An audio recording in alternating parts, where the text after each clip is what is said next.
street politics case. And we back in Los Angeles, right where the concrete runs hot and the stories run deeper than anybody wants to admit. This one starts in Pico-Union, the old immigrant heart of the city, a place where the apartments stack tight, the alleys stay busy, and the blocks got memories longer than the freeways. Down here, the sun hits different. The walls got layers of paint from decades of crews marking territory, crossing each other out, fighting quiet wars before the headlines ever caught up. Everything is dense. Everything is close. Everything is loud, even when it's silent. This is the world of the 18th Street Gang, one of the biggest, oldest, and most widespread street organizations Los Angeles has ever seen. For 50 years, the name been echoing from these corridors, across Hoover, Alvarado, Bonnie Bray, past the MacArthur Park Lake, sliding through Koreatown, cutting down to South LA, then doubling back through Mid-City, Venice, Santa Monica, and the Valley. A name so heavy that federal paperwork's been stacking on top of it since the 70s. A name big enough that the FBI once called it one of the most extensive transnational street gangs in the Western Hemisphere. A name that doesn't stay in one country. It travels. El Salvador, Honduras, Guatemala, Mexico, Costa Rica, Canada. Wherever the diaspora went, the set followed, and wherever the set landed, it built its own cliques, its own lines, its own codes.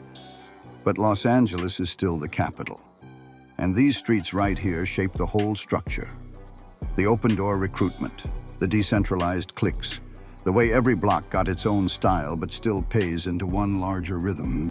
From tiny side streets by 18th and Union to the long stretch of Western Avenue, from Venice alleys to Valley boulevards, everything connects, even when it looks chaotic from the outside. That's the secret a lot of outsiders never catch. The order inside the disorder. The politics behind the graffiti. The power behind the hand signs. The chains behind the chains. That's why the story gets bigger every time you zoom out. Because right above these sidewalks sits another layer. The prison layer. The Pelican Bay layer. Where the Mexican Mafia, La M, allegedly gave directives that shaped everything happening down here. Those orders traveled through kites, coded messages, smuggled notes, hustled phone calls, and visits that meant more than just conversations.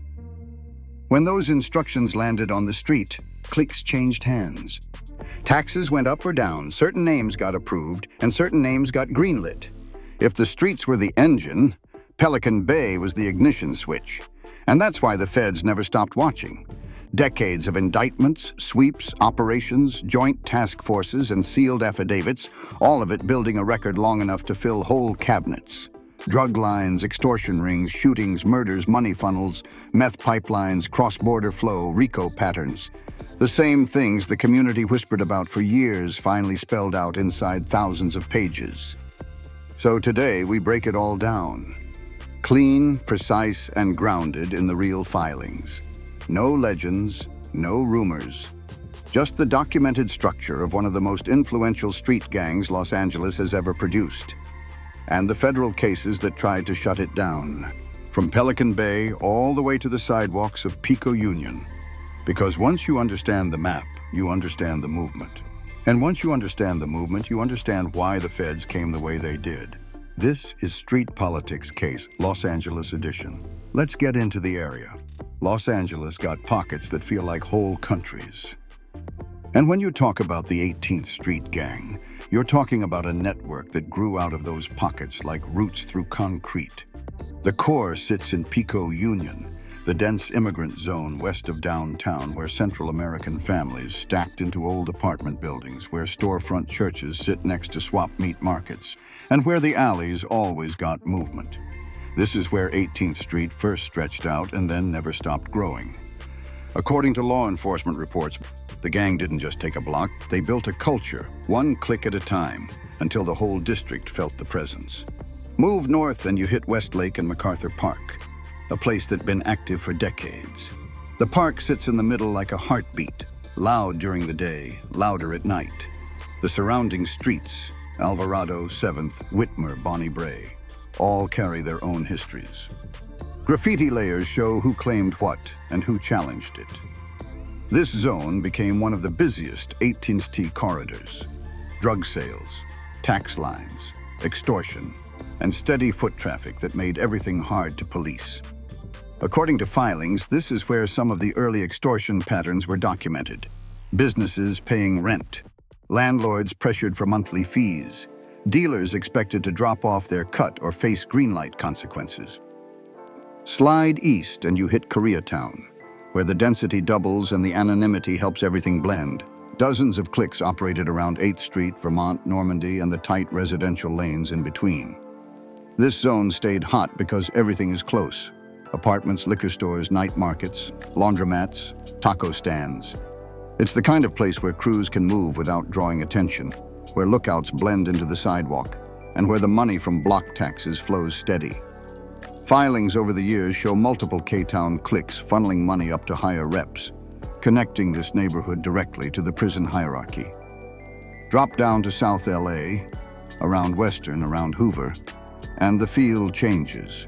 The neighborhoods are wider, the houses spread out more, but the politics stay heavy. 18. The cliques here got different histories, different rivalries, different alliances. Some areas fought MS-13, some fought Playboys, some had old internal beefs. Each clique still carried the larger name, but the block dictated its own tempo. According to DOJ records, South LA crews often played big roles in drug lines tied to Mexican sources, especially meth. These lines stretched from South LA up into the valley and out into the suburbs. Speaking of the valley, North Hollywood, the Panorama area, Van Nuys, all had established 18th Street cliques. The valley versions blended with a different lifestyle. Motels, auto shops, long boulevards, and apartments where tenants move in and out fast.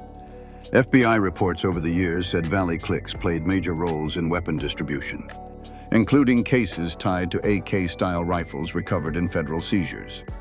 The geography is perfect for that kind of flow. Long roads, wide lots, and easy storage.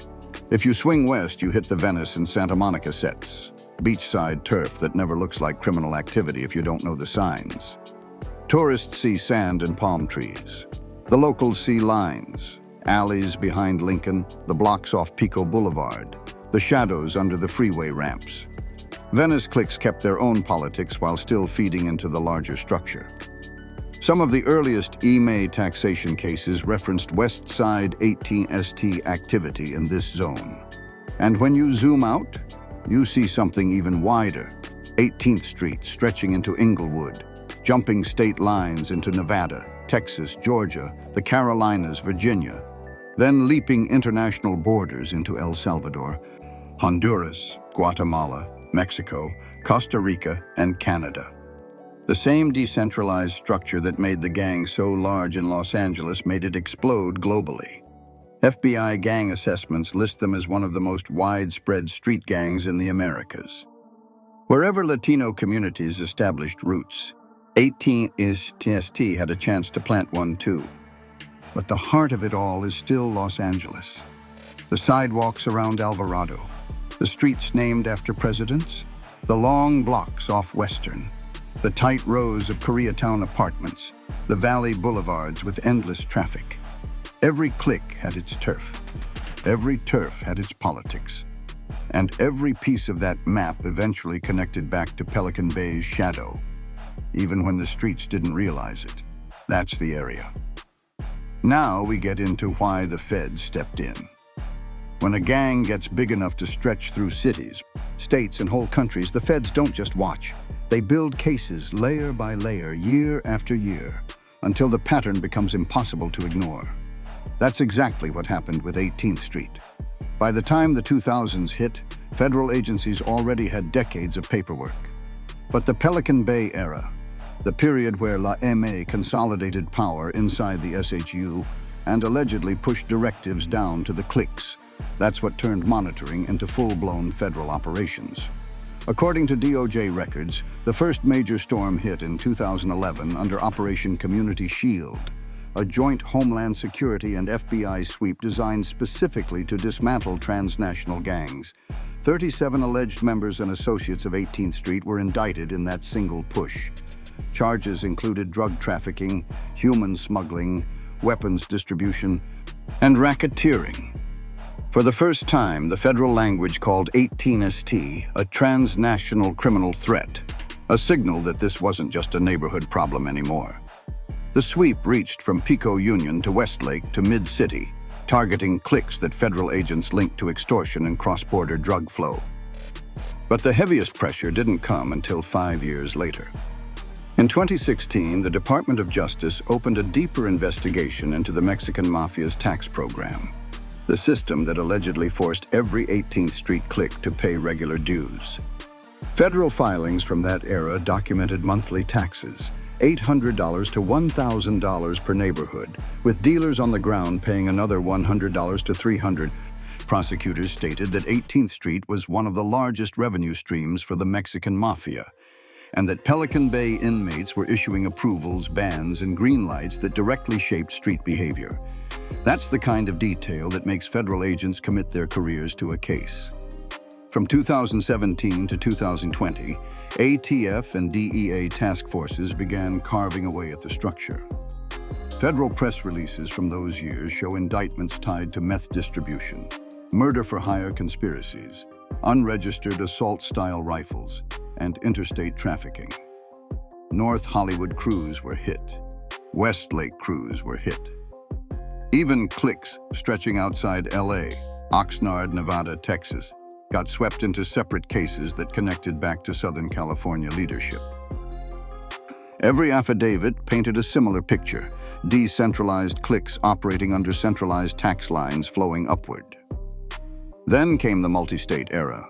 From 2021 through 2023, RICO indictments appeared in California, Nevada, North Carolina, Texas, and Virginia. The charges got heavier: racketeering, violent crimes in aid of racketeering, kidnapping, extortion, murder plots tied to prison orders. Federal filings referenced Pelican Bay communications, kites, smuggled notes, illicit calls, as evidence that certain hits and green lights originated inside the SHU. This was no longer about one clique or one neighborhood. This was about an entire model.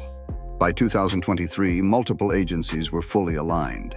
FBI gang squads tracking interstate movement, DEA following meth and cocaine pipelines, ATF tracking guns across jurisdiction lines, HSI mapping Central American branches, CDCR intelligence flagging Pelican Bay communication networks, LAPD and LASD feeding local intel into federal task forces. Everyone was locked in, and that's why the feds moved the way they did, slowly, deliberately, with patience and paper trails.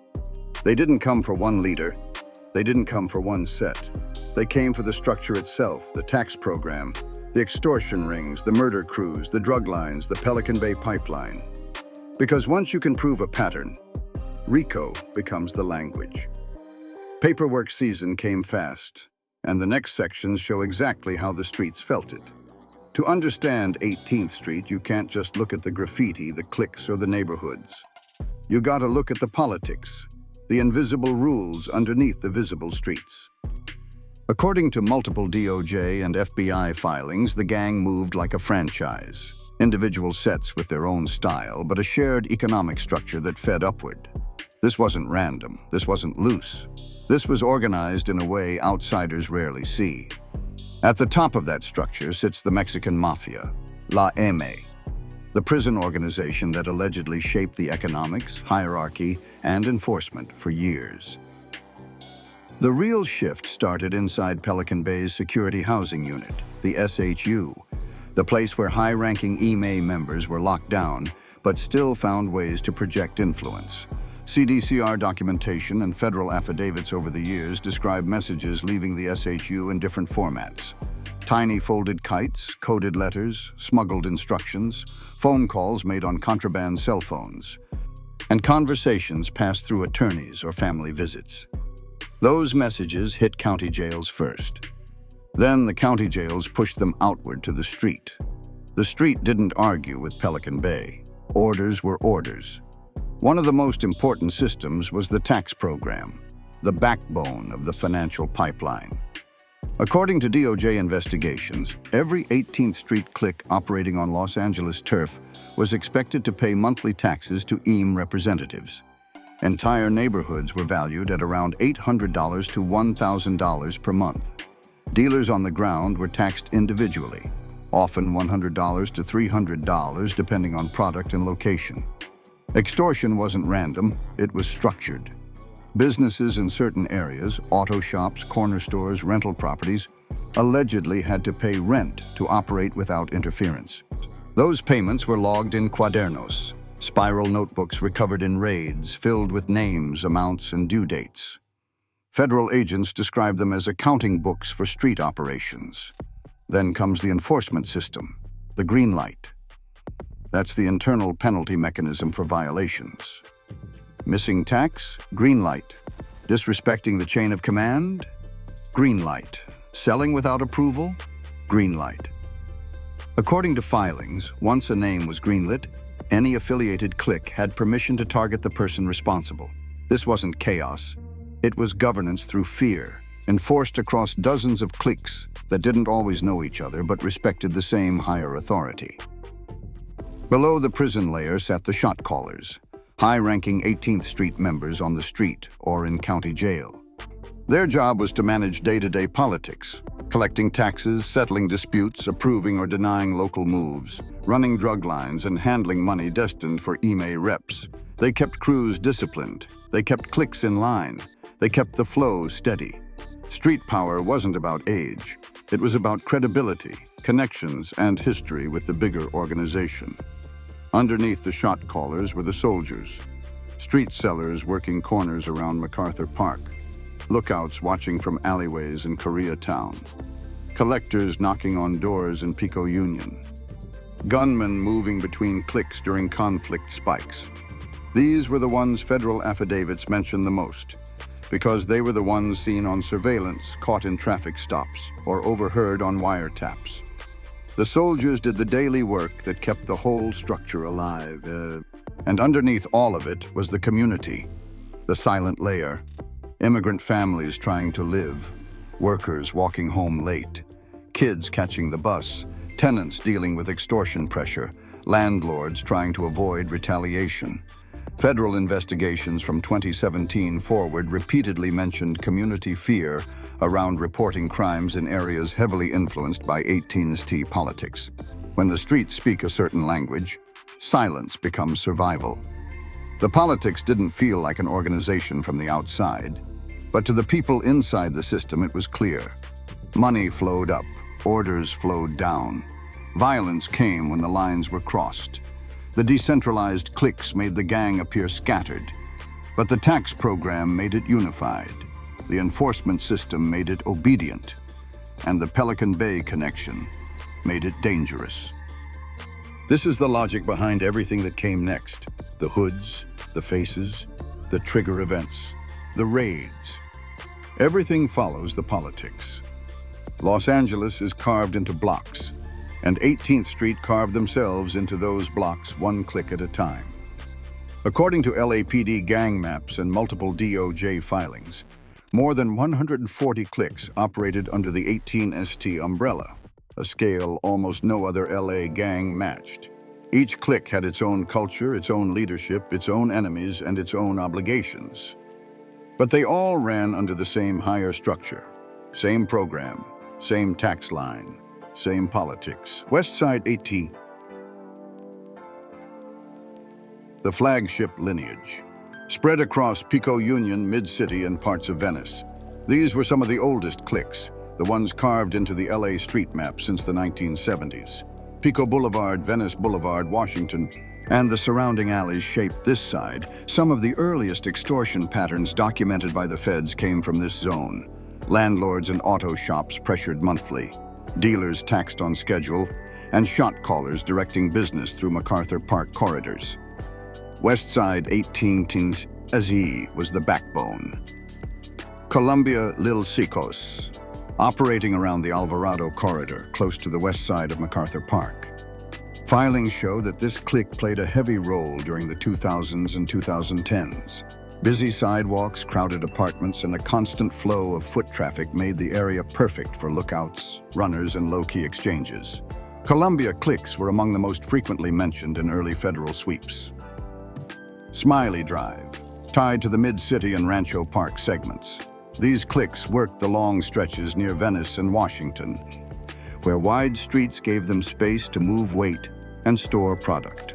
According to law enforcement cases, some of the meth-related investigations during the 2017-2020 ATF-DEA task force period hit crews tied to this zone. Smiley Drive had a reputation for being organized, structured even before the Pelican Bay directives tightened up the whole system.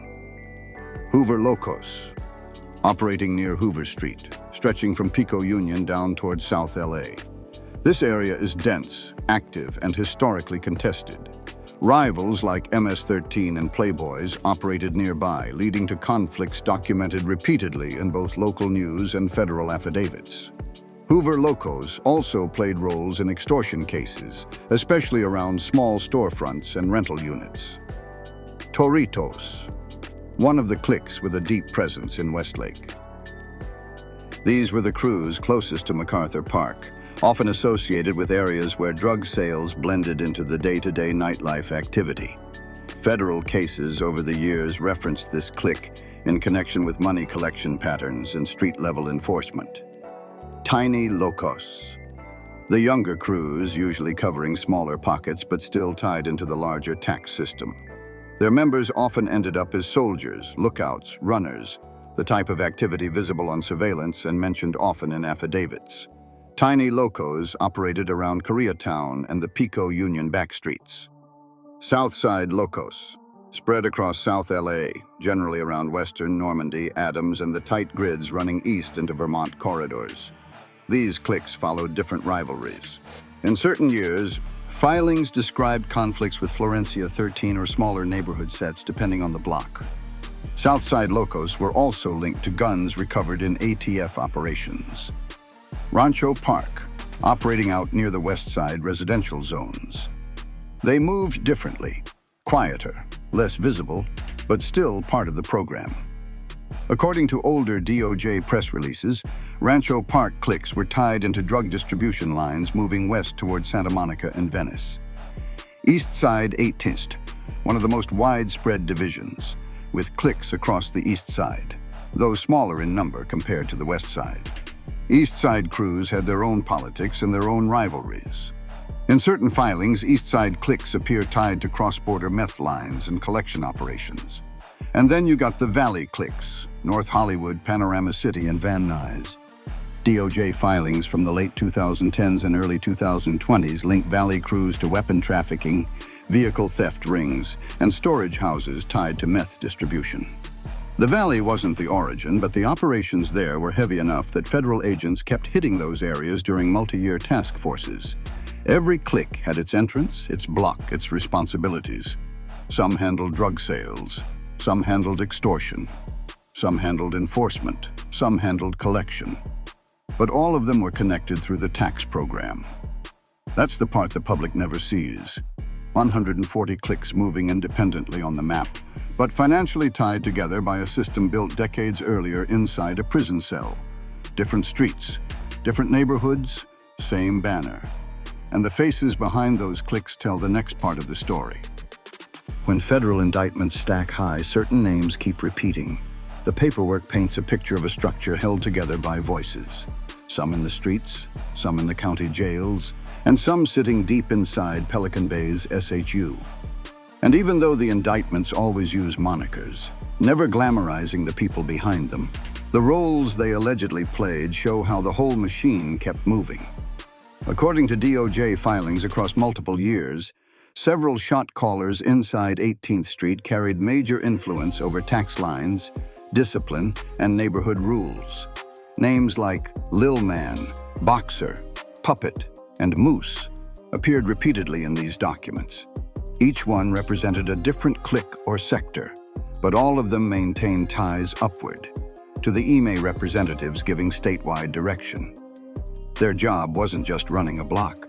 Their job was maintaining order, making sure crews paid, making sure violations were addressed, making sure every instruction from county jail or Pelican Bay reached the soldiers who had to execute it. These weren't random street figures. These were individuals' filings described as organizers, communicators, or coordinators, depending on the case. Then there's the prison layer, the one most people on the outside never see but feel every day. Federal documents and CDCR records over the years reference Mexican Mafia members such as Güero Shy, Topo, and Blackie as individuals whose directives influenced 18th Street operations. These aren't stories. These are names that surfaced in public court records tied to IME control mechanisms. Orders about taxes, orders about internal discipline, orders about who can operate where. Orders about who gets greenlit. These individuals sitting inside Pelican Bay or other high-security units allegedly maintained the authority to reshape entire neighborhoods with a single instruction passed through a kite or a coded message. No matter how big 18th Street grew on the outside, the heart of the structure still beat inside prison walls. Below those layers were the collectors, the runners, and the accountants of the street economy. Filings often described tax crews moving through areas like Pico-Union, Westlake, Hoover, Bonnie Bray, and Koreatown. These weren't just random foot soldiers. They were the financial lifeline. Their job was simple in description but dangerous in practice. Gather the money, rent from businesses, fees from tenants, taxes from dealers. Every amount was tracked, every missed payment noted. According to affidavits, collectors kept cuadernos, small notebooks cataloging who paid, who owed, and who was falling behind. Those notebooks became critical evidence in several major federal cases. They showed the structure, they showed the scale, they showed the consistency. Then you had the drug line operators, the people responsible for product distribution and movement. Federal investigations from 2017 to 2020 described individuals coordinating meth pipelines from Mexico into Los Angeles, with 18 CDCR cliques serving as ground-level distributors. These were the ones moving weight through apartments in Westlake, garages in Mid-City, and motels in the Valley. Some ran their own small crews. Some answered directly to shot callers. Some only came up in cases because they handled phones, cars, or stash houses during controlled buys. And at the sharpest end of the structure stood the murder crews, the enforcement wing. Filings from the FBI describe groups tasked with handling retaliation, discipline, and green light targets. These weren't public figures. They lived in the shadows of alleyways and nighttime meetings. Some crews responded to internal violations, missed taxes, disobedience, challenges to clique authority. Others were tied to long-standing rivalries, MS-13 in certain pockets, Playboys in others, Florencia 13 in the south, Tunerville and Rockwood depending on the block.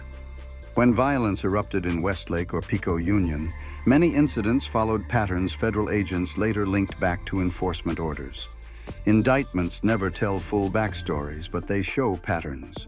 Shot callers directing the politics, IME figures giving high-level instructions, collectors feeding the revenue stream, drug operators maintaining supply, enforcement crews carrying out consequences, hundreds of individuals, dozens of cliques, one financial system, one command structure reaching down from a maximum security cell. These are the faces behind the program, not fictional characters, but names and roles that the paperwork documented again and again. And every one of those roles mattered when the trigger events started building pressure on the streets. Big federal cases never start with big events. They start with small sparks, moments that look isolated on the street but turn into patterns when investigators zoom out. For 18th Street, the trigger events came from every angle. Extortion calls, tax disputes, shootings tied to green lights, and drug line collapses that exposed bigger structures beneath them. One by one, these pieces built momentum until the feds couldn't ignore the weight anymore. According to multiple DOJ filings, one of the earliest triggers came from extortion pressure in Pico-Union and Westlake.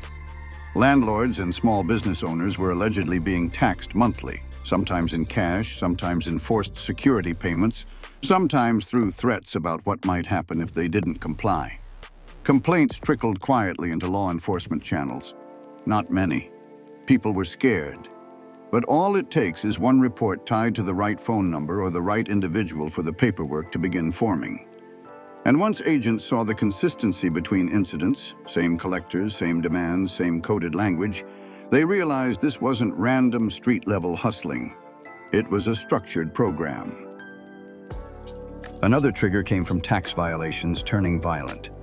Federal affidavits from 2016 onward described situations where individuals who allegedly failed to pay IMI-directed taxes were targeted by 18T members. These weren't publicized events. Most never made the nightly news.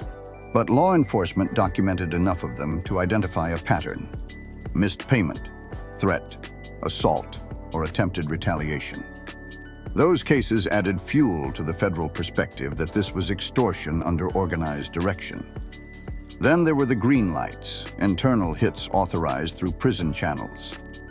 According to federal filings, Pelican Bay Communications flagged individuals for removal due to snitch accusations, insubordination, or tax violations. Some of these green lights led to shootings in Westlake, Koreatown, or South LA. Others resulted in stabbings inside county jail. None of them happened in isolation. Everyone tied back to a broader system of control. Another reason investigators began framing the structure in RICO terms rather than simple street crime. One of the biggest triggers came from the drug pipeline itself.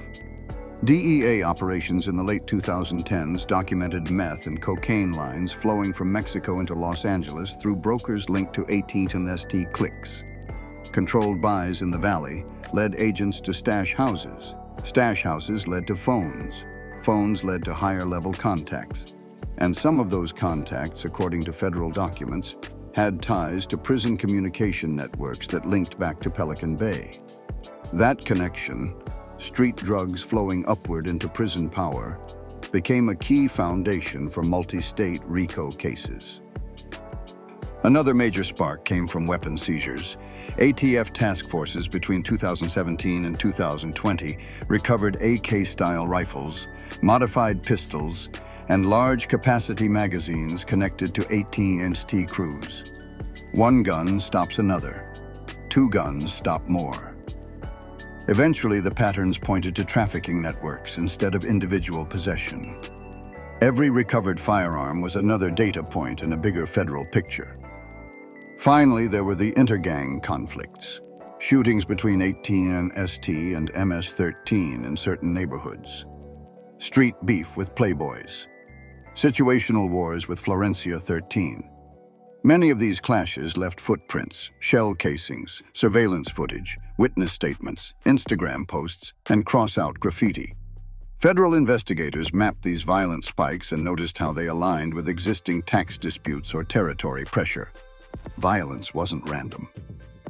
Violence was often economic. None of these events alone created a federal case, but together, they formed the blueprint. Extortion, tax enforcement, prison directives, green lights, drug pipes, weapons trafficking, rivalries. Every spark became a part of the federal story. And once investigators began connecting them across cliques, across neighborhoods, and across years, the timeline started pulsing. Now, it was only a matter of time before the pattern turned into a case file. And that's exactly what happened next. 2019 came in heavy. According to law enforcement reports from that period, Westlake and Pico-Union saw an uptick in shootings, many of them tied to rivalry flare-ups with MS-13 and Playboys in overlapping corridors. Tagging wars on Alvarado, Hoover, and 8th Street became the early warning signs. Crossouts, threats, and coded initials layered on the walls. Investigators monitoring gang patterns flagged the activity as part of a broader shift. At the same time, DEA agents noted an increase in meth circulation around MacArthur Park. Small seizures at the street level pointed to a bigger supply chain being refreshed. The streets felt restless. The feds began taking notes. 2020 amplified everything. While the city struggled with lockdowns and reduced patrol presence, drug pipelines didn't slow down. According to DEA and ATF filings from that year, Valley cliques linked to 18th Street became active in meth distribution lines stretching from North Hollywood to Panorama City. Stash houses popped up in apartments, garages, and cheap motels. ATF reports also documented more AK-style rifles in the hands of 18th T members, firearms tied to interstate trafficking routes. With the streets quieter than usual, the activity stood out more sharply. This year is when federal task forces began cross-referencing 18 ST crews in the Valley, Westlake, and Mid-City, with communications traced back to county jail. The outline of a larger case started forming. 2021 marked the beginning of the multi-state RICO era. Federal indictments targeting 18th Street emerged not just in California, but in Nevada, Texas, North Carolina, and Virginia. These filings included extortion, drug trafficking, kidnapping, and violent crimes in aid of racketeering. Some cases referenced connections to Southern California leadership, meaning the effect of the LA ecosystem was rippling outward. According to DOJ releases, this is the first time several regions formally linked their cases to Pelican Bay influence structures. What once looked like separate incidents became part of a unified pattern. 2022 deepened that pattern. Federal affidavits began referencing Pelican Bay communications directly, kites, coded messages, and illicit phone calls tied to La M members issuing instructions to 18 Est cliques on the outside, tax demands, approval or rejection of new crews, names listed for discipline.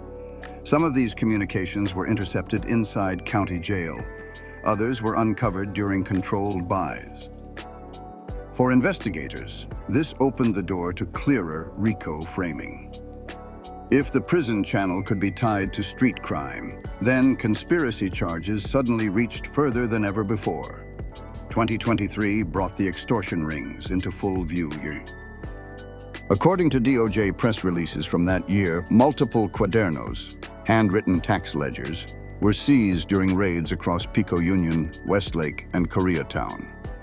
These notebooks documented payments from businesses, landlords, and dealers, often with initials and amounts matching other pieces of evidence. This was the year federal prosecutors formally described 18th Street as one of the Mexican Mafia's primary revenue engines. Multi-agency task forces intensified surveillance, connecting collectors to shot callers and shot callers to prison reps. For the feds, this was the missing financial backbone. 2024 turned into the year of coordination. DEA, FBI, ATF, and HSI began sharing intelligence across states to track cross-border money flow. Central American cliques funneling revenue back toward LA became part of the larger investigation. Federal teams analyzed bank deposits, money transfers, and coded messages linking Salvadoran and Honduran 18th T branches to Los Angeles crews. According to federal assessments, the gang's multinational footprint was no longer just background context. It was an active operational network. By 2025, the picture was complete. Dozens of cliques, multiple states, prison directives, extortion rings, drug pipelines, enforcement crews, financial ledgers, a full-scale program connecting the streets to Pelican Bay. The timeline didn't just show crime, it showed structure. And once the feds saw structure, they built the next phase of the case with precision. Because you know how the feds play. Once they have the timeline, they build the trap. When the feds decide to build a case, they don't move fast. They move quiet.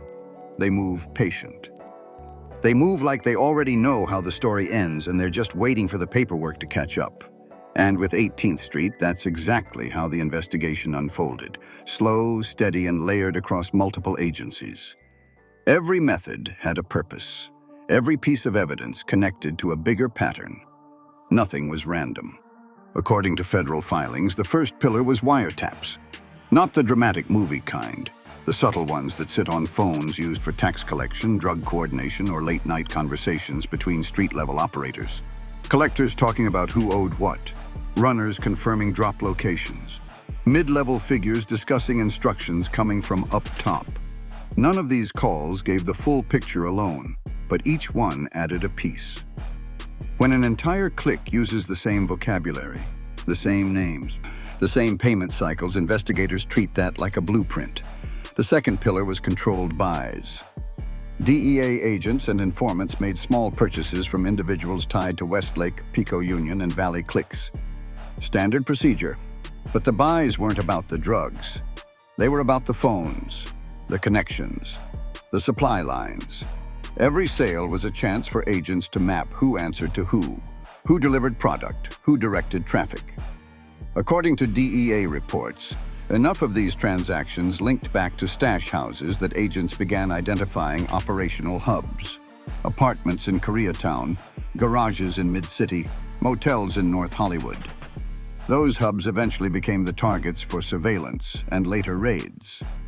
Then came surveillance, the long hours. Unmarked vehicles watching collectors go business to business in Westlake. Cameras hidden near alleys in Koreatown. Teams watching who leaves meetings at MacArthur Park after certain individuals arrive. Surveillance logs filled with repetitive movements. Cash handoffs, notebook exchanges, late-night gatherings behind closed gates. None of it flashy, but all of it consistent. Consistency is what the feds love. That's what proves organization. A major breakthrough came when investigators recovered cuadernos, the tax ledgers. These notebooks, seized in 2023 according to DOJ releases, were gold. They contained names, initials, dollar amounts, dates, and zones. One book from Pico-Union matched a second book from Koreatown. A third book from the Valley used the same symbols. That's not coincidence, that's accounting.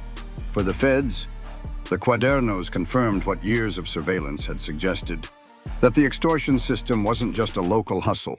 It was synchronized, structured, and consistent with Mexican Mafia taxation patterns documented in previous cases. Another pillar was CDCR intelligence. Communication lines inside Pelican Bay and County Jail opened another window into the structure. According to public filings, kites intercepted inside the SHU referenced approvals, green lights, and financial expectations for various 18th cliques. Some messages were short, coded initials, dollar amounts, nicknames. Others were full directives. When similar language began appearing on wiretaps from Los Angeles streets, prosecutors saw the link they needed. Prison orders, street execution. That's the spine of a RICO case. Confidential informants also played a role, not in glamorized betrayals, but in small, quiet verifications. Someone confirming that a collector always picks up on Fridays. Someone noting where a stash is kept. Someone recognizing a name or a coded phrase investigators couldn't decipher. Informants didn't build the case, they clarified it. They filled the gaps. Another key tool was financial tracing. Agents followed money patterns, cash deposits, money transfers, Western Union sends, remittances moving from Los Angeles to Central America. According to multi-state task force records, some of the money flowed into Salvadoran and Honduran neighborhoods where 18ST branches operated. That reinforced what investigators already suspected. The tax program wasn't just internal, it was feeding a larger network. Then you had forensic phone work. Deleted texts recovered, location data analyzed, contact lists mapped, overnight patterns tracked. Certain phones appeared repeatedly at meetings tied to extortion calls. Others showed up in areas controlled by rival sets right before shootings.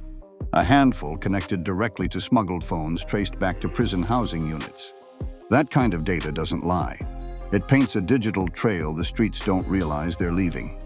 Every piece, the phones, the ledgers, the wiretaps, the surveillance, the buys, the informants, the money, became part of the structure prosecutors assembled. It's never one big moment, it's 1,000 small ones. And by the time federal agents delivered the affidavits for the takedowns, the case had already been built long before anyone heard a battering ram. Because you know how the feds play, paperwork first, raids second. And the raids came early in the morning. Federal takedowns don't show up loud. They show up disciplined, organized, coordinated across cities like the streets never saw coming. And for 18th Street, the raids that followed years of surveillance hit before sunrise, the hour when most people are asleep, and the only sound is the hum of distant traffic on empty roads. According to DOJ press releases and federal case patterns from 2011, 2017, 2020, and the 2021-2023 RICO waves, the blueprint never really changed. Multiple agencies, multiple addresses, multiple cliques, One synchronized sweep.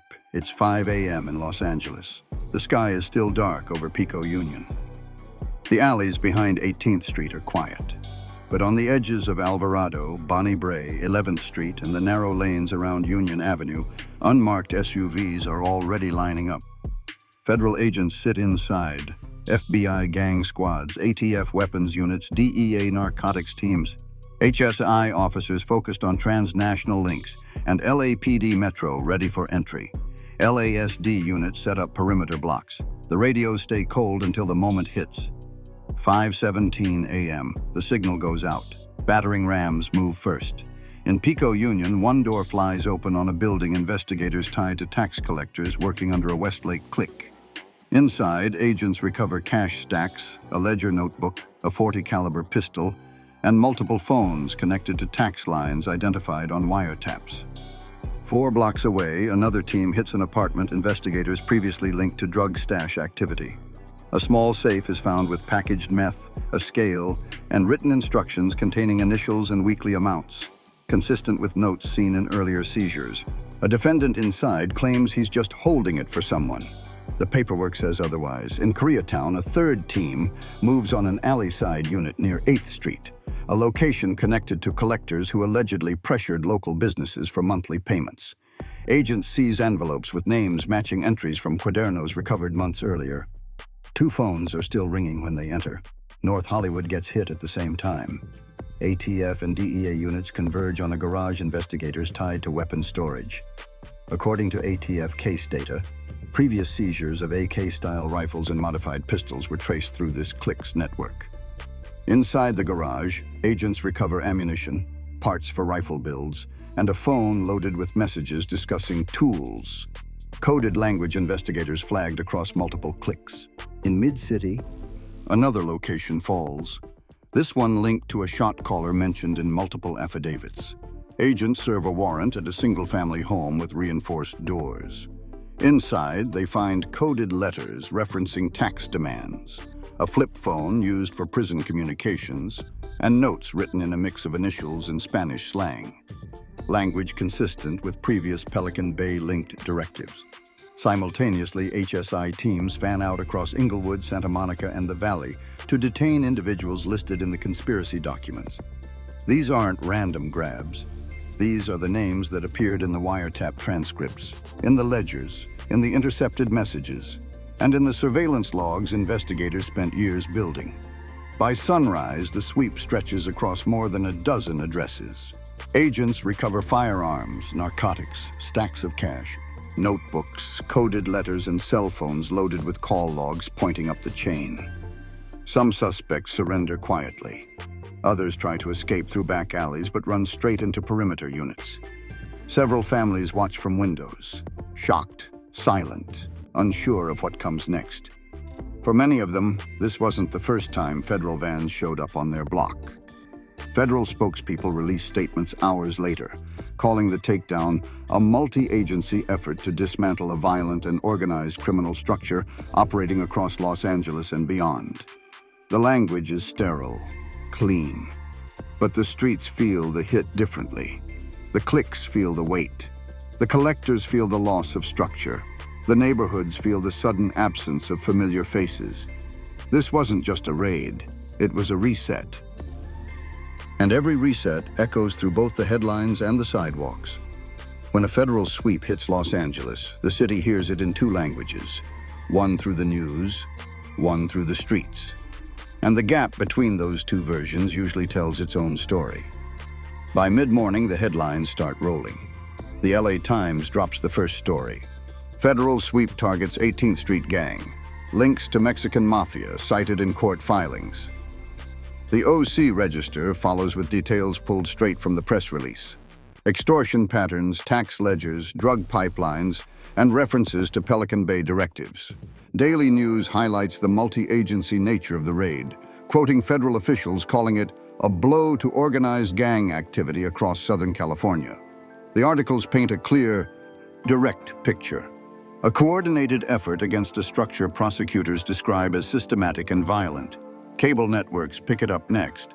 ABC7 rolls aerial footage of streets taped off near Pico-Union. KTLA interviews a community member who says they heard banging around 5 in the morning.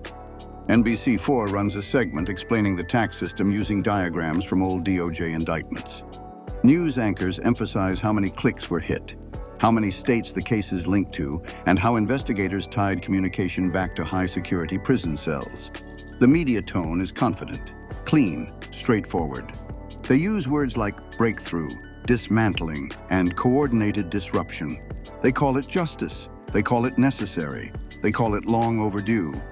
But the streets speak a different way. In Westlake, people keep their voices low. Some locals peek out from behind iron gates, looking at the empty parking spots where certain cars used to sit every morning. Tenants in old brick buildings whisper about who got taken and who didn't. Some say the neighborhood might get quieter. Others worry the vacuum will spark more conflict before it settles. In Koreatown, store owners pretend not to know what happened. They sweep their sidewalks like any other day. But behind closed doors, some breathe easier after months or years of being pressured for monthly payments. Others stay cautious. Federal sweeps don't always end the pressure. Sometimes it just shifts who gives the orders. In Pico-Union, the reaction is a mix of relief and fear. Families who've lived with extortion for years feel a temporary pause, but they don't celebrate. They've seen raids before. They've seen cases come and go. They know structure doesn't disappear overnight. Rumors spread through the neighborhood about who got indicted, who's cooperating, who's expected to step up next. No one says anything too loudly. On social media, the reaction turns even quieter. No bragging, no statements, no public commentary. The few posts that appear are vague, memorial pictures, coded messages, or simple emojis that only make sense to the people inside the politics. This isn't the kind of case anyone wants to be associated with publicly. RICO isn't a hashtag. Community leaders and advocacy groups issue careful statements about public safety and long-term support. They focus on services, not on gangs. Local residents who've lived under the tax program avoid cameras. Some stories stay behind closed doors, where landlords and tenants compare notes about who used to collect money and whether somebody new might step in. So, while the media celebrates a coordinated victory, the neighborhoods move cautiously. Federal sweeps bring attention, but the streets know attention fades. What stays is the tension, the uncertainty, the question of what comes after. Because in Los Angeles, every time a structure falls, a new one waits to rise. And the aftermath always tells the truth. After the headlines fade and the vans disappear, the aftermath settles in like dust, slow, quiet, and unavoidable. Federal cases don't end in one morning. They unfold over months, even years, inside courtrooms where the stakes feel heavier than anything that ever happened on the sidewalk. And when you look at what happens after a major RICO sweep on 18th Street, the real impact isn't just legal, it's personal, political, and structural. According to patterns in prior DOJ prosecutions, the first wave always hits in the courthouse. Defendants are arraigned, attorneys step in, bail hearings get tense. Prosecutors present the ledgers, the wiretaps, the texts, the cuadernos, the surveillance logs. Some defendants hold their ground and prepare to fight. Others start feeling the weight of conspiracy charges, charges that can stack decades, even if your role was small. RICO is heavy, Vicar is heavier, and federal time is real time. Inside those courtrooms, plea deals start circulating. Quiet conversations between attorneys and clients. Take this deal or risk a heavier term. Cooperate and maybe the sentence drops. Not everyone folds. Not everyone stands firm. But the pressure moves through the group like a silent wave. According to federal cases involving street gangs across Los Angeles, cooperation agreements, sealed or unsealed, become pivotal. Once one person flips, the structure shifts. And when the structure shifts, rumors explode. In the neighborhoods, rumors move faster than paperwork. Pico-Union starts whispering first. People talk in kitchens behind locked gates and stairwells. Someone claims a collector talked too much. Someone else swears a runner gave up names. Someone says the feds used prison calls to track everything. Some of it's true, some of it isn't. But in street politics, perception hits harder than fact. A simple rumor can destabilize alliances that held for decades. In Westlake, shop owners noticed the silence. No more collectors knocking every Friday. No more coded demands from teenagers in hoodies. But they don't celebrate out loud, because the power vacuum that follows these sweeps can go two ways. Either the pressure fades for a while, or someone new steps in trying to claim control. DOJ filings from past cases show how often rival cliques or younger members try to rise up after older shot callers fall. The aftermath becomes a contest between stability and chaos. Inside the county jail, the energy shifts even harder. Jail politics operate under their own logic, but whenever a federal sweep hits ATM-ST, the ripple reaches the modules. According to CDCR and LASD intelligence reports from prior operations, incarcerated members try to find out who's cooperating, who's refusing pleas, who's claiming leadership, who's falling under suspicion. Phone calls get shorter. Conversations get more coded. Any misstep inside those walls can lead to consequences outside them. Families carry the deepest weight. Mothers traveling 2 hours by bus to visit sons now facing federal sentences. Kids asking questions no one knows how to answer. Girlfriends juggling bills that used to be paid by someone now sitting behind a thick glass barrier. The financial hit lands fast, especially in communities where extortion money had been flowing in both directions. Instead of paying the streets, some families now have to pay lawyers. It's a different kind of pressure, but it's pressure all the same. And then there's the long-term fallout. When tax crews fall, neighborhoods breathe easier. When extortion lines collapse, businesses stand a little straighter. When shot callers disappear, the structure wobbles. But nothing disappears completely. Federal sweeps cut off the head. They don't erase the roots. So cliques regroup. Leadership reshuffles. Sometimes old alliances break. Sometimes rivalries settle. Sometimes new conflicts emerge because the streets don't stay still. In the end, it wasn't bullets that shook the program. It was paperwork. And paperwork carries a different kind of finality. The aftermath isn't loud. It's in the silence that follows. History in Los Angeles doesn't move in clean breaks. It moves in cycles, long, heavy cycles, where the names change, the sets shift, but the underlying structure keeps trying to rebuild itself. And when you study the federal record on 18th Street, you see those cycles clearly. The Pelican Bay era of the 2000s didn't appear out of nowhere. It built on the foundations laid back in the 1980s and 1990s, when 18th Street expanded faster than almost any other gang in Los Angeles. The tax program that DOJ highlighted in 2016 wasn't new. It was an evolution of systems documented during earlier Mexican Mafia prosecutions in the 1990s. The extortion patterns in Pico-Union and Westlake echoed cases from the Community Shield sweep in 2011. Even the weapon trafficking and meth pipelines seen in the 2017-2020 task force work looked like upgraded versions of earlier investigations into the Valley and West Side cliques. Every few years, federal agencies step back, compare notes, and then launch another coordinated sweep targeting the same DNA in a different body. 2011, Community Shield cuts into the structure. 2016, tax program investigation exposes the financial backbone. 2017 to 2020, ATF and DEA tear into weapons, meth, and murder plots. 2021, 2023.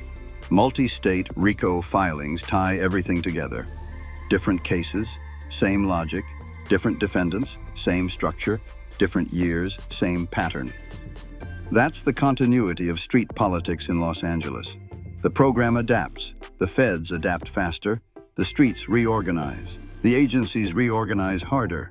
It's a constant push and pull on the same tension that's been shaping Pico-Union, Westlake, Koreatown, South LA, and the Valley for generations. And yet the people living in these neighborhoods feel the impacts long after the headlines fade. Some blocks go quiet for a while. Some see new conflicts rise. Families adjust. Businesses breathe. Kids grow up trying to step around the shadows of structures built long before they were born.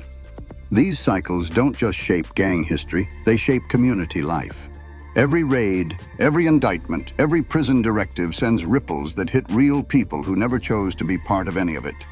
But threads connect everything, from Pelican Bay kites, to alleyway meetings, to cuadernos on kitchen tables, to courtroom plea deals, to the next generation trying to understand why their block carries a reputation older than they are. This case is just one chapter in a long series of chapters written on Los Angeles concrete. And as long as the structures keep shifting, the story keeps going, one cycle at a time. Street politics case, breaking down what's really happening behind the headlines. Stay tapped in, stay sharp, stay aware.